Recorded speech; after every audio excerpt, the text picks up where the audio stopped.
No, Tomiyasu and Zinchenko probably available as well. Probably. Yeah. Okay. Jesus obviously has had a very good week. Yeah. There's nothing like a few goals to just get that confidence pumping around his body again. Has he been noticeably different out there? And also, can you not, I mean, is there the sense that having seen what he did on Wednesday night, he almost has to start on Saturday? Well, he was very happy. Everybody in the team was really happy, especially because he helped the team to win the game and get to the semi-finals, which is what we wanted. And you can see that immediate reaction of him, big smile on his face, big energy around him. And that's what we need to have everybody in the highest level of performance. And Gabi certainly had a big one on Wednesday. And do you get the sense that he's in the place now where he can go on a really decisive run for you? Yeah, he's been looking really good since he came back from pre-season after he had a setback. Then he started to play, has some good performances without scoring, and obviously what he did the other day, I think it's exactly what we need from our nines. We saw obviously Kieran Tierney in an Arsenal shirt in the week. Sounds like he's set to move on in January, is that correct? At the moment he's here with us, I wouldn't play a player that is thinking about leaving or is not committed to us. So he's fully committed. He's enjoying, I think, after a long period again with a really tough injury. So live the moment. He's a big part of the squad now. He deserves to be in the squad. He played really well the other day after such a long time. So that's the only thing I can say. He's in the squad at the moment, but it is very nearly January. Are you expecting him? I mean, does he want to move on? Is it the best for sort of club and player? He hasn't come to me and said, I want to move. And when in the past we have any doubts, he came to me and said, I think it's my time to move. And this hasn't been the case yet. And just finally, I'm sure you're going to get lots of questions on your anniversary today. You've spoken a lot about what you're proud of in terms of connecting with fans, of rebuilding the culture here, of the players that you've moulded and brought through. The one desire, a really big piece of silverware, and would that really make that 5 years successful for you? Where it would make it or what it is? Yeah, well, okay, so how do you assess your 5 years?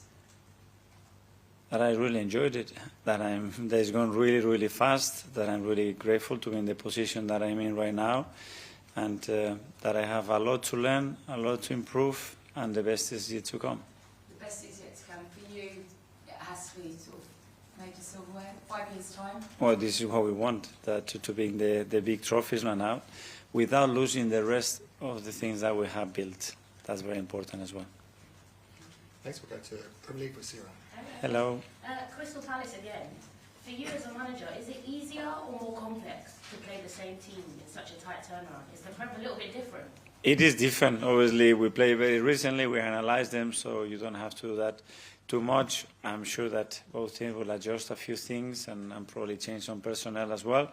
And apart from that, the difficulty of the game remains the same. We know what it is to go to Selhurst Park, and we have prepared for that. And obviously, Jesus with his hat-trick, you said he was so sharp, he's playing well. Can we expect maybe to see him and Havertz successfully play in the centre at some point this season? Yeah, that's possible with the players that we have and the connection that we can generate. I think it's very doable to have that kind of situation.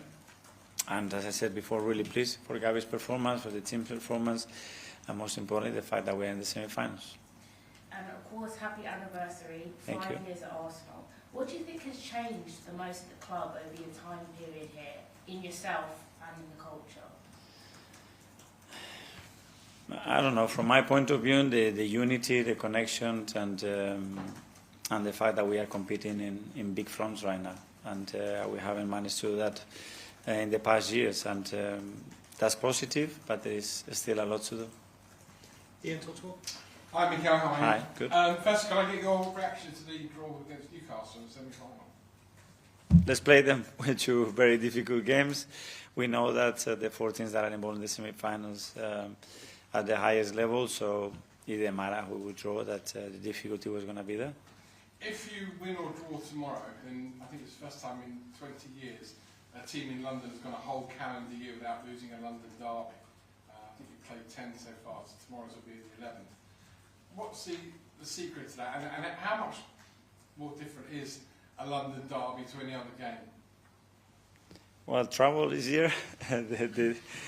the kind of and range of teams that you play very, very different, because it's unique that in such a city we have that many Premier League clubs. But so far it's been good. So hopefully tomorrow we can win it and put ourselves in a great position again. Is it harder playing those games? Because sometimes for London teams who don't win the title away, we just always said, well, they've got to play a certain amount of London derbies in a season, whereas in other places around the UK you only play 1 or 2 derbies.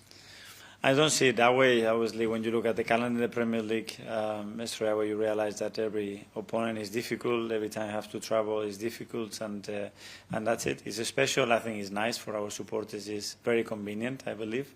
So that's a positive. Just a couple on your 5-year anniversary. First of all, you've made Arsenal relevant again.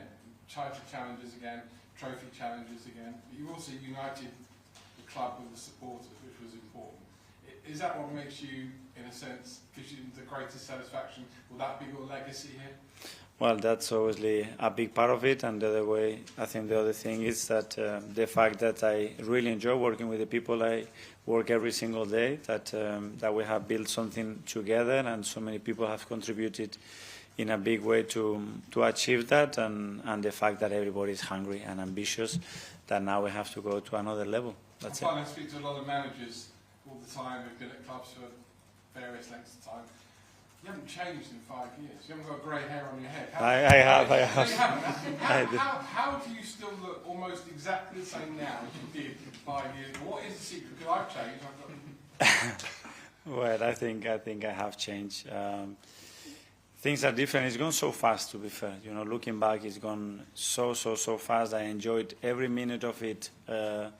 When we're bumps in the road, when we have good moments, and that's about it, you know. And I'm here because I'm so passionate about what I do, because I love this football club, and I want the best of that. So just try to give your best version every single day, and think what is the best possible manager for Arsenal Football Club and its players, and try to become that manager. Simon, stand up. Can I just double check? Did you say at the start that Tomiyasu would be possibly back this week? No, sorry. Tomiyasu no. Tomiyasu is not available. And just also on the anniversary and the 5 years, just that connection you have with the club and your feeling out of the club, how much has that grown over this period? Yeah, obviously those things take time. Obviously, there was a connection there because I was a player here, I was a captain here, I knew a lot of people at the club, and that was very helpful. But I don't know, going through different situations together, I think that's what has galvanized that relationship, that respect, that admiration from my side, and appreciation of what they have brought to the club and towards me as well. And I think it's a common feeling. Just given that, could you imagine ever managing another Premier League club? At the moment, impossible. I have very limited energy because I put all of it to this football club, to the players and the staff, to give my very best, and that's my only ambition, is to make this club more successful. Kaya? Just following up, is Zinchenko out as well this weekend? No, I think he could be available. Cool, just to check. And over the past 5 years, that's a lot of big, tough decisions. I'm just wondering if there's one that stands out for you as the most difficult, the most important one you've had to make. It's a good question. Well, first of all, I don't make decisions by myself, so it's always a lot of times that we share that with the clubs, whether it was the people in the past, the people right now, and as well with my coaches when we have to make decisions like that. So very difficult to point one of those. What I would say probably is that I haven't regret decisions, you know, because we have made them with a lot of analysis and after a very thoughtful process with a lot of people, and some right and many wrong, unfortunately. And across your 5 years, you've had maybe a few wonder kids who maybe looking like they weren't going to live up to their potential, and you've been able to get them back on track. I just wonder if you look at Marcus Rashford's situation at Manchester United, is there any part of you that thinks I'd love to take him and get him back to where he was? No, and you know that I'm going to talk about players from other clubs. James, Athletic. Hi, Mikel. Hi. You spoke about the 5 years going really fast for you, and it's been over so quickly. Does that mean that when you project forward, can you easily imagine yourself being here another 5 years? No.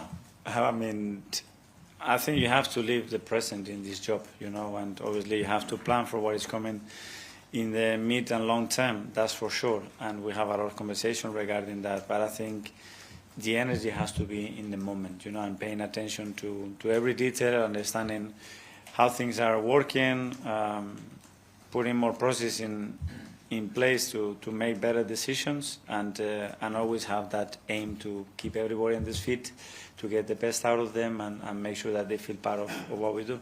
And you said that you're still enjoying it and still getting better. I suppose when you look at yourself and you analyse your own performance, what are the areas moving forward that you think, I can still be better as a coach? In all of them. Probably when I arrived, I was very, very obsessed with the tactical aspect of the game.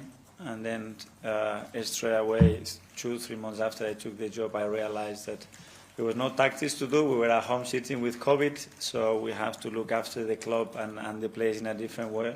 And the emotional and the physical part was a very important one. So just that evolution, probably putting the priorities in other aspects as well, the focus and spending time in other things. And that's what I think I try to do. I think the team has always set some requirements, but they can change and they can shift in relation to moments, individual players, or collective momentum that we have at the team, and the coach has to be able to adapt and prioritize those things to help them as much as possible. Okay, last couple in the live section. Aaron from Gotham. Hi, Mikel. Hi. There were times on Wednesday where Timber had drifted into advanced roles, almost like an attacking midfielder, as if. How impressed have you been with him, adapting to the different roles? Like, how much creative license do you give him, or is that himself just doing that drifting into midfield? Well, he's doing that because, first of all, it's his nature. He's capable of doing it. He feels very comfortable doing it, and yeah, we try to coach him to play in his strengths, to mold with the qualities that he's got around him with his players as well, and very pleased because I think he's been performing really, really well. Okay, and finally one in Spanish from Yeah. Hola, Hola. feliz aniversario hoy. Gracias. Quiero preguntarte, entre los últimos 5 años ha tenido 257 partidos debajo de usted como manager de Arsenal. ¿Cuál es tu favorito recuerdo o memoria en los últimos 5 años? Si tiene uno. No sé, muy difícil. El primero siempre es muy especial porque es como tienes un sueño de un día poder entrenar a este maravilloso club y ese día se hace realidad, que fue el día del Bournemouth. Y a partir de ahí empieza una historia que luego yo valoro el día a día de cada partido y el hecho de estar aquí, porque estar tanto tiempo en un club tan grande no es fácil y lo valoro mucho e intentar disfrutarlo. ¿Y qué quieres que siga tu carrera aquí en Arsenal para los próximos años que vienen? ¿Dónde quieres llevar a Arsenal en los próximos años? Mantener muchísimas de las cosas que hemos creado, esta unión, esta cultura, esta ambición, esta conexión con la gente, tanto interna como externamente, que el club tenga una identidad muy clara de lo que quiere, a qué juega, cómo se comporta, y a partir de ahí ganar mucho y ganar durante mucho tiempo. Ese es el objetivo. Perfecto.